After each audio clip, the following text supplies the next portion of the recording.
Good day everyone, we are the Group 1 and this video is our part of our interview activity. Goal is to connect what we learned in class with workplace practices. Today we'll be interviewing Mr. Shero John Maceda, a manager from Alberto's Pizza, Buko branch. We will ask about how the topic is applied in their daily work and the challenges they face. You will also hear their tips and real-life experience related to the topic. With that, let's begin our interview. We hope you learned something from this video.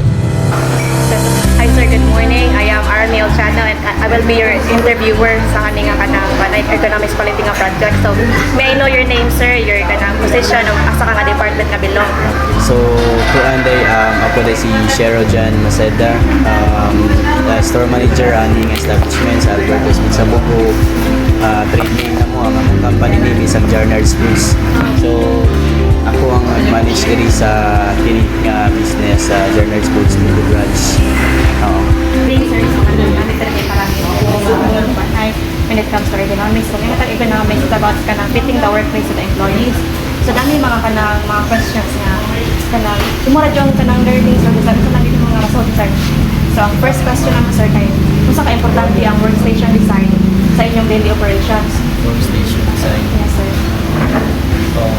Regarding sa workstation design, importante kay siya kay para at least especially sa operation kay aron at least ang flow sa inyong operation kay smooth ra ba.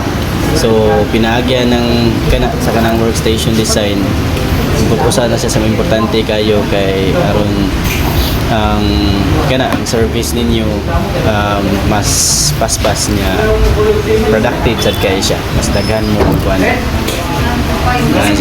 Thank you, sir. So, sunod na question sir kay unsay may mga changes nga inyong gi-implement para matagan og comfort ang staff during sa kanang peak hour or long shift? So to? Unsay mga changes nga inyong gi-implement para matagan og comfort ang staff during long shift?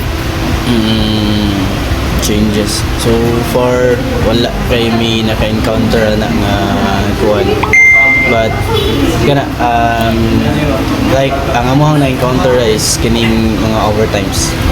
Sa overtimes like kung mukusog ang demand, number one nga among i-address is to additional nga manpower para let's say for example nami existing sa usa ka shift na mo is let's say for example 10 ka staff ang graduating so kusog ang demand diha nga dapita additional lang na namo na og manpower lagi sa kanang pag-overtime sa mga employee para mas paspas o mas dili burden kayo sa katong nga natungnan nga mga staff kana nga shifting ba so kana siya nga So, ang ikatulong nga question sir, giunsa nimo pag-apply ang ergonomic practices like parang posture lifting, ang proper posture sa pag-lift, tapos kanang katong sa workstation design sa daily work sa kusina o delivery.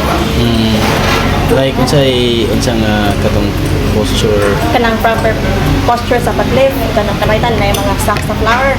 Di ba pisa man so kanang para dili ka nang burden kay ang buko-buko sa mga kanang staff ninyo o sa mga workers. Giunsa nimo pag imurag train, giunsa nimo pag-train ang katong mga workers nga dili bitaw kanang i-lift nila kay dili sila masakit ang buko. Kuan lang siya. Ang among ginabuhatan na is number one, provide me of equipment. Kana siya para at least katong mga heavy kuan dili gid nga physical gid ang staff kamo ang carry. So namin mga push cars ang anak nga usa sa tao lang kung sa isa lang is katong kana sa positioning, proper nga positioning unsaon pag-lift kana kuan para avoid ta sa mga injuries. Kay nga namin good part sa amo as ako naka-handle sa ko o kanang safety officer nga training. Kana sad siya usa sad na siya nga natakol nga kuan dili sakto ang positionings nimo nga lift ka o mga heavy kuan so post siya injury. So kato inform sa nako sila regarding ana na dapat mo natong buhaton kay para at least na precautionary measures daan before Thank you, sir. So, ang sunod nga question, sir, kay unsay pinaka-common nga challenges nga inyong na-encounter related sa kanang related sa kaning na lang sir kay more na katubangan nimo ganiha kay katong posture sa lifting muna ta katong mga precautions nga kanang can provide. So ang kanila nga question. Isa yung hatag ninyo nga advice sa mga students pareha na mo nga nag-study of ergonomics of workplace design. Isa may hatag ninyo nga mga advice sa mga Ano siguro kato mao man siguro to ang makuan like kini especially sa business nga offer og services kato lang ang arrangement sa area na dapat accessible siya walay hazard nga mga nakabutang diha especially sa mga agianan kaya siya kanya of course mga precautionary measures kay makuha man gud na siya sa tandan ba katong ingon ganina sa kanang pag-aswat-aswat sa mga butang dili siya insakto nga pagka plaster mo cause gid siya og injury so problema na siya sa tao at least as part na sa management dapat kay bawo kita kung mahimo tang part sa management na atas part sa management kay bawo taon saon pag unsay mga dapat mga precautionary measures nga tong buhaton niya kay para pud sa ato ang mga staff nga part o sa mga employee na to nga part is safe sila all the time nga kuan if mo execute sila sa ilahang mga assignments. sir kani sir nga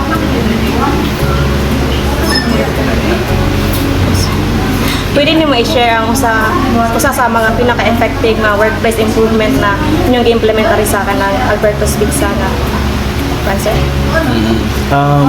Kanang raman pinakakuan kay dako kayo impact sa ako is katong after sa pag-undergo na ko training sa safety officer. Oo.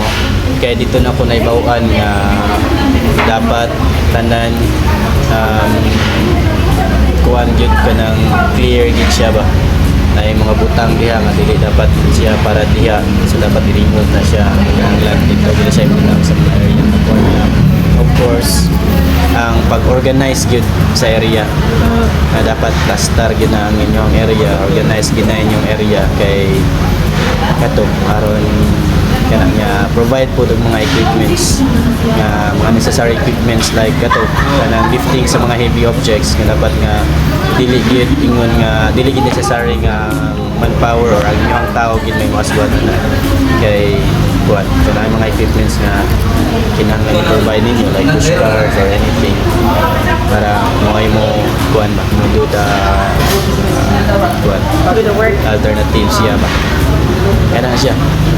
Sir, ang kaning last nga kanang question sir, na ba may plano nga mag-invest sa ergonomic tools like kanang para lang anti-fatigue mats, kanang adjustable nga mga tables, tapos kanang better lighting or may na ba may kanang sa pagkakaroon ang amuarang yung kuan like kana siguro nga mga mention is ang amuang nga investra is kining sa mga pag sa lifting bitaw nga kuan so invest niya na like kato sa una nga wala pa mi anang nga equipment most usually ang mga staff yun ang mag-carry sa mga like kasama ang stocks o na gina nga ilim nga mga kuan bugat so ang ginahimo na mo ito sa una is among mga staff yun ang kargaan na padung sa among stock room so as para pag-address ana nga kuan kay para at least pag-improve sa among operation dili na mi mo gamit sa among staff provide na lang mi yung equipment nga mo hakot anang kuan na kay para imbis nga ang staff na mo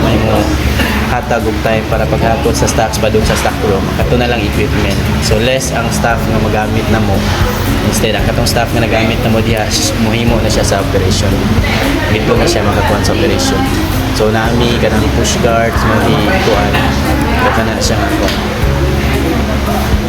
Thank you sir. So thank you sa kanang for lending us your time to be interviewed sir kanang.